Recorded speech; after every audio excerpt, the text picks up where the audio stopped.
हर तरफ लंबे लंबे पेड़ जिनके पत्ते सूख कर नीचे गिर चुके थे। पेड़ों की ही तरह मीलों तक फैली सूखी झाड़ियां और उन पर मंडराते काले कौवे कार की आवाज सुनते ही अपने पंख फड़फड़ाते हुए झुंड में उड़ते और निशांत डर जाता।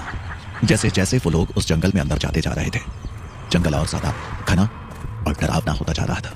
निशांत को फिर से थोड़ा डर महसूस हुआ तो उसने संजय से पूछा, आप श्योर तो है ना हम सही जगह जा रहे हैं? मुझे यहाँ थोड़ा डर लग रहा है।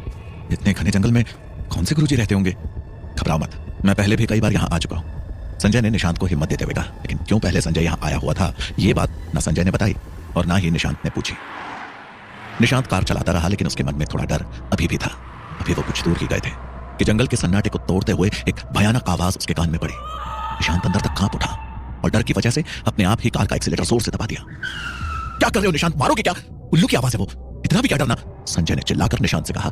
तब उसको राहत मिली और उसने गाड़ी रोक दी। उसकी धड़कनें इतनी बड़ी हुई थी कि वो बोल भी नहीं पा रहा था। संजय ने उसको पानी दिया। निशांत ने जल्दी से 2 घूंट पानी अपने गले के अंदर उतारा और फिर बोला, संजय भैया कार आप चलाइए, इस जंगल में पता नहीं कब क्या सामने आ जाए और मैं डर जाऊं।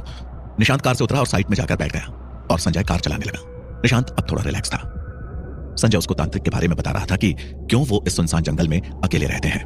तभी उसकी नजर एक लोमड़ी पर पड़ी जो अपनी लाल आंखों से निशांत की ओर देख रही थी। उसकी आंखें बिल्कुल वैसी ही थी जैसी निशांत ने कल रात को उसके घर में देखी थी।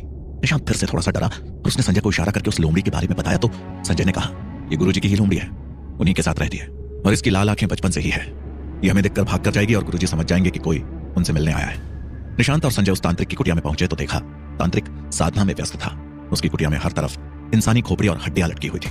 एक खोपड़ी उसने अपने पास रख रखी थी जिसमें खून जैसा कुछ था और वहां फैली अजीब सी स्मेल ने संजय को परेशान कर दिया। हालांकि संजय ने निशांत को पहले से ही सब कुछ समझा दिया था, लेकिन उन सब चीजों को पहली बार अपनी आंखों से देखकर निशांत के शरीर में सिहरन दौड़ गई और वो कुटिया से बाहर आ गया। थोड़ी देर बाद संजय ने निशांत को फिर से अंदर बुलाया। निशांत जैसे ही अंदर गया, ओम ह्रीम हुम फट स्वाहा, बता बच्चे तेरी परेशानी क्या है? निशांत अभी कुटिया में गया ही था कि तांत्रिक ने उससे इतनी जोर से पूछा कि निशांत की सांस वहीं अटक गई और वो पीछे हट गया। संजय ने तांत्रिक को उसके आने का कारण बताया। गुरुजी, मेरे बहनोई के घर में कुछ गलत हो रहा है। उस घर में किसी का साया है। मेरी बहन बीमार है और बेड पर अधमरी पड़ी है। उसकी हालत हर गुजरते लम्हे के साथ बिगड़ती जा रही है। तांत्रिक कुछ बोला नहीं। उसने अपने पास रखी एक इंसानी खोपड़ी उठाई और तंत्र क्रियाएं करने लगा। संजय वहीं हाथ जोड़कर नीचे बैठा तो निशांत भी उसको देखकर वहीं बैठ गया। धीरे धीरे तांत्रिक की कुटिया के बाहर का माहौल बदलने लगा।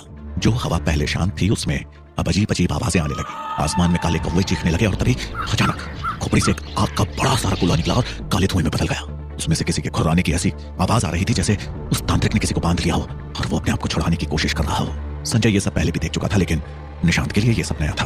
डर के मारे वो संजय से और ज्यादा